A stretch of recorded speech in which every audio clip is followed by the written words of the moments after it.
CIET-NCERT کے ذریعے پیش ہے 8ویں جماعت کے لیے سمعی درسی کتاب خیال۔ صفحہ نمبر 106، سبق 11، سیم مانک شاہ۔ اس صفحے کے دائیں جانب ایک QR کوڈ دیا گیا ہے جسے اسکین کر کے آپ سبق سے متعلق مزید معلومات حاصل کر سکتے ہیں۔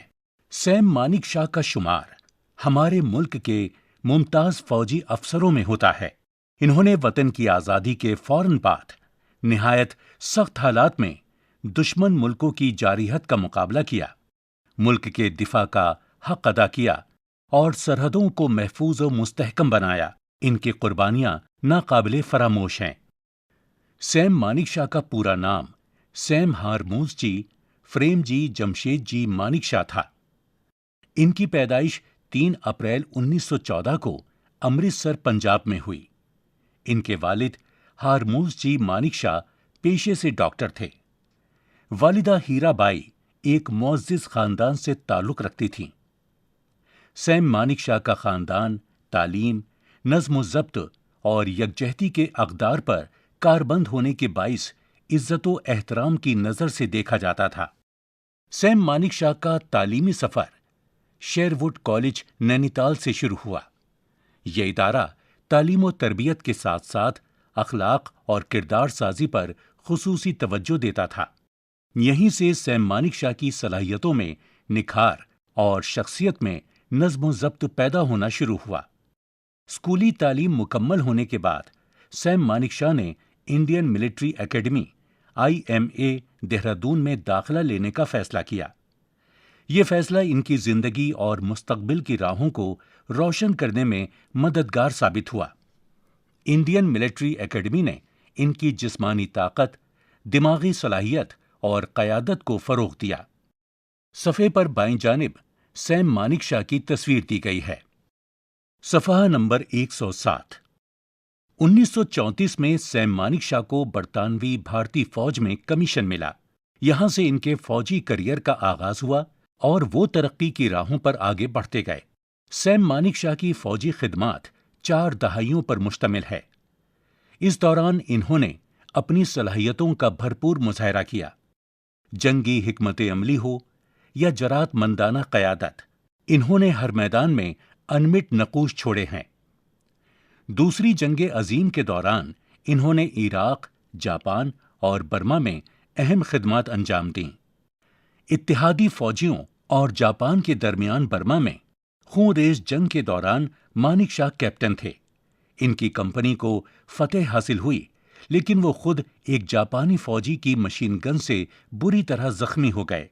ان کے جسم میں 9 گولیاں پیوست تھیں۔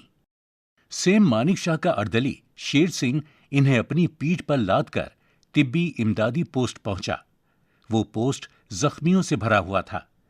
یہاں اس نے ڈاکٹروں سے بڑی منت کی کہ وہ سیم مانک شاہ کا علاج شروع کریں، مگر ڈاکٹروں نے اس کی ایک نہ سنی۔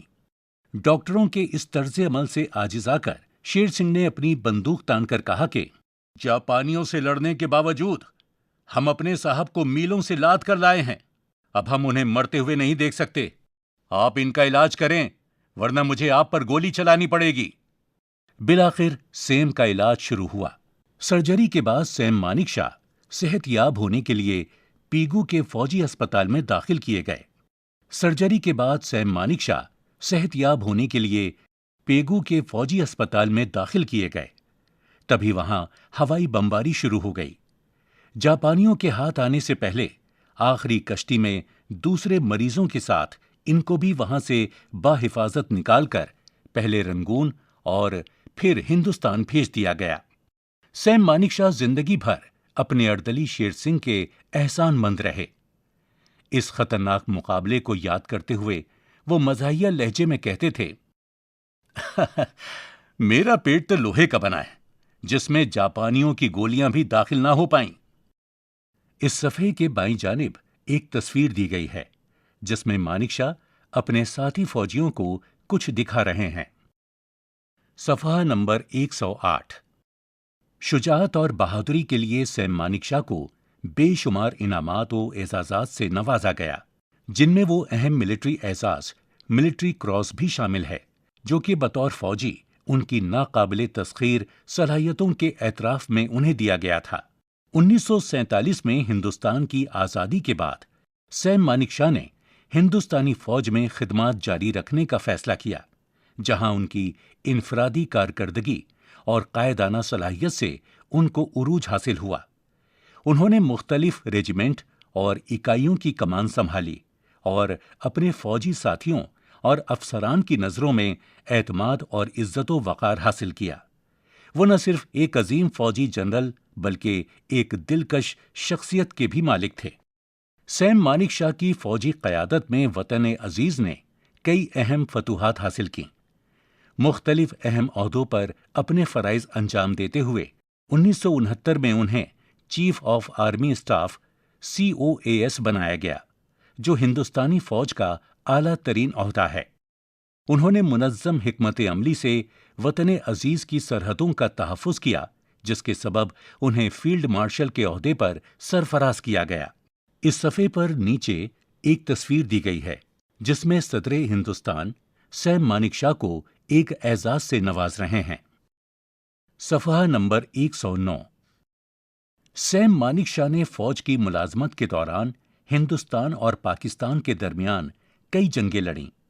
1947 کی جنگ میں انہوں نے جنگی منصوبہ بندی اور فوجی حکمت عملی کا بھرپور مظاہرہ کرتے ہوئے دشمن کے دانت کھٹے کر دیے اور اپنے ملک کا سر فخر سے بلند کیا۔ 1962 میں جنرل کریپا کی سربراہی میں چین کے ساتھ جاری جنگ کے دوران لیفٹیننٹ جنرل مانک شاہ کو فوجیوں کی حوصلہ افزائی کی ذمہ داری سونپی گئی۔ انہوں نے یہ فریضہ بخوبی انجام دیا، جس کے نتیجے میں چین کو جنگ بندی پر مجبور ہونا پڑا۔ اس صفحے کے بائیں جانب فوجی جنرل کے کندھے پر لگنے والے بلے کی تصویر دی گئی ہے، جس پر فوجی نشان ہے۔ ساتھ میں ایک چھڑی کی تصویر بھی ہے۔ 1965 کی ہندو پاک جنگ میں سیم مانک شاہ کی سربراہی میں ہندوستانی فوج نے ہمارے ملک کو ایک تاریخ ساز اور فیصلہ کن فتح سے ہمکنار کیا۔ سیم مانک شاہ نے 1971 میں بنگلہ دیش کی آزادی کے لیے لڑی جانے والی جنگ میں کامیابی و کامرانی کا نیا ریکارڈ قائم کیا۔ اس جنگ میں پاکستان 2 حصوں میں تقسیم ہوا اور دنیا کے نقشے پر ایک نیا ملک بنگلہ دیش وجود میں آیا۔ اس جنگ میں ہی تقریباً 1 لاکھ پاکستانی فوجیوں نے ہتھیار ڈال دیے۔ تقریباً 4 دہائیوں تک خدمات انجام دینے کے بعد مانک شاہ 15 جنوری 1973 کو ملازمت سے سبکدوش ہوئے۔ یہ دن پورے ملک میں آرمی ڈے کے طور پر منایا جاتا ہے۔ فوج سے سبکدوشی کے بعد بھی جنرل سیم مانک شاہ ہندوستانی عوام کے لیے ایک معزز اور قابل احترام شخصیت بنے رہے۔ انہوں نے ہمہ وقت ہندوستانی فوجیوں کی فلاح و بہبود کے لیے کوششیں کیں اور اپنے قول و عمل سے اپنے ساتھی فوجیوں کے دلوں میں جذبہ حب وطن کی ایسی قندیل روشن کی جو بے مثال تھی۔ وہ ان کے حق میں آواز اٹھاتے رہے اور یہ کوشش کرتے رہے کہ ہمارے افواج کی عظیم خدمات اور گراں قدر قربانیوں کو کبھی فراموش نہ کیا جائے اور انہیں زیادہ سے زیادہ سہولتیں فراہم کی جائیں۔ سیم مانک شاہ کئی خوبیوں کے مالک تھے۔ لذیذ کھانا پکانے کا شوق انہیں بچپن سے تھا۔ حاضر جوابی اور خوش خلقی انہیں وراثت میں ملی تھی۔ باغبانی اور موسیقی سے بھی انہیں بہت رغبت تھی۔ ان کا اپنا میوزک سسٹم ان کا قیمتی سرمایہ تھا۔ اس صفحے کے بائیں جانب نیچے ایک ڈاک ٹکٹ کی تصویر دی گئی ہے، جس پر مانک شاہ کی تصویر چھپی ہے۔ صفحہ نمبر 110۔ جنرل سیم مانک شاہ پوری زندگی بہادری اور عظمت کا نشان بنے رہے۔ ان کی قیادت، تدبر و تفکر اور بہترین منصوبہ بندی ہندوستانی فوج کے لیے ایک مثال ہے۔ سیم مانک شاہ کو ان کے خدمات کے اعتراف میں 1968 میں پدم بھوشن اور 1972 میں پدم وبھوشن سے نوازا گیا۔ مانک شاہ نیپال کے سپاہیوں میں بھی کافی مقبول تھے، جس کا ثبوت یہ ہے کہ نیپال نے انہیں 1972 میں نیپالی فوج کے اعزازی جنرل کا عہدہ پیش کیا۔ 1977 میں نیپال کے بادشاہ نے انہیں order of 3 divine powers first class کے اعزاز سے سرفراز کیا۔ فیلڈ مارشل سیم مانیک کی وفات 27 جون 2008 کو 94 سال کی عمر میں ہوئی۔ انہوں نے حب الوطنی، جواں مردی اور شجاعت کی جو شمع جلائی تھی، اس کی روشنی میں آنے والی نسلیں صحیح راہوں کا تعین کریں گی اور ملک کا سر ہمیشہ فخر سے بلند رہے گا۔ ادارہ۔ یہاں صفحے کے نیچے سیم مانیک کی ایک مجسمے کی تصویر دی گئی ہے۔ صفحہ نمبر 111۔ لفظ و معنی: جارحیت، ظالمانہ حملہ، جنگجوئی۔ مستحکم، پکا، مضبوط۔ پیوست، داخل ہونا۔ ناقابل تسخیر، جس پر فتح حاصل نہ کی جا سکے۔ اقدار، قدر کی جمع، عزت، قیمت۔ فعال، متحرک، سرگرم۔ منظم، وہ کام جو نظم و ضبط کے ساتھ کیا جائے۔ حکمت عملی، تدبیر، پالیسی۔ فلاح و بہبود، بھلائی اور فائدہ۔ تدبر و تفکر، غور و فکر، حکمت۔ غور کیجیے۔ جنرل مانیک شاہ کی بے مثال فوجی خدمات، شجاعت اور بہادری کے لیے انہیں کئی انعامات اور اعزازات سے نوازا گیا، جن میں military cross medal, Padma Bhushan اور پدم وبھوشن شامل ہیں۔ بری فوج میں سب سے بڑا عہدہ فیلڈ مارشل کا ہوتا ہے۔ اب تک 2 فوجی عہدیداروں کو ہی فیلڈ مارشل بنایا گیا ہے۔ 1973 میں جنرل سیم مانیک شاہ کو فیلڈ مارشل بنایا گیا۔ ان کے بعد 1986 میں جنرل کے ایم کریپا کی فیلڈ مارشل کے عہدے پر تقرری ہوئی۔ صفحہ نمبر 112۔ جنرل مانیک شاہ 15 جنوری 1973 کو ملازمت سے سبکدوش ہوئے۔ اس دن کو آرمی ڈے کے طور پر منایا جاتا ہے۔ ہندوستانی افواج میں خواتین کو بھی خدمات کے وہی مواقع حاصل ہیں جو مردوں کو ہیں۔ وہ مسلح افواج کے بری، فضائی اور بحری تینوں حصوں اور مختلف اداروں میں خدمات انجام دے رہی ہیں۔ اگنی پتھ اسکیم کے تحت انہیں اگنی ویر کی حیثیت سے بھی جگہ دی جا رہی ہے۔ خواتین جنگی اور غیر جنگی دونوں کرداروں میں خدمات انجام دے رہی ہیں۔ بیشتر تو فرنٹ لائن جنگی یونٹوں کا بھی حصہ ہیں۔ سوچئے اور بتائیے۔ 1۔ سیم مانیک شاہ کے خاندان کو کس وجہ سے عزت و احترام کی نظر سے دیکھا جاتا تھا؟ 2۔ سیم مانیک شاہ کے ساتھ دوسری جنگ عظیم کے دوران کون سا واقعہ پیش آیا؟ 3۔ سیم مانیک شاہ نے کن کن جنگی محاذوں پر ہندوستان کی نمائندگی کی؟ 4۔ سیم مانیک شاہ نے کن اعلیٰ عہدیداروں پر رہتے ہوئے ہندوستانی فوج میں اپنی خدمات پیش کی؟ 5۔ سیم مانیک شاہ کی زندگی کے کس پہلو نے آپ کو زیادہ متاثر کیا؟ مثال کے مطابق دیے گئے مخففات اور ان کی مکمل شکل کا جوڑا ملائیے۔ CDS، COAS، IMA، INA، AFA، IAF، IN۔ بائیں جانب کے الفاظ ہیں: chief of army staff, Indian air force, combined defence services, Indian navy, Indian military academy, air force academy, Indian national army. آپ کی سہولت کے لیے CDS کو کمبائنڈ ڈیفنس سروسز سے منسوب کیا گیا ہے۔ صفحے کے بائیں جانب ایک توپ کی تصویر دی گئی ہے۔ صفحہ نمبر 113۔ پڑھیے، سمجھیے اور لکھیے۔ انہیں نیم مردہ حالت میں علاج کے لیے اسپتال لایا گیا۔ اس جملے میں نیم سابقہ ہے جس کا معنی آدھا ہے۔ یہاں دیے گئے لفظ جوڑ کر نئے الفاظ بنائیے اور جملوں میں استعمال کیجیے۔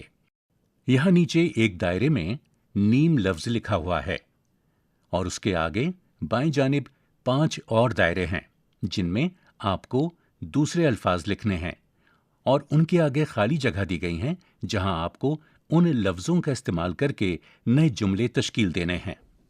سبق میں دشمن کو مزہ چکھانے کے لیے دانت کھٹے کرنے کا محاورہ استعمال ہوا ہے۔ دانتوں سے متعلق کچھ محاورے یہاں دیے گئے ہیں، ان کے معنی معلوم کر کے لکھیے اور ان محاوروں کو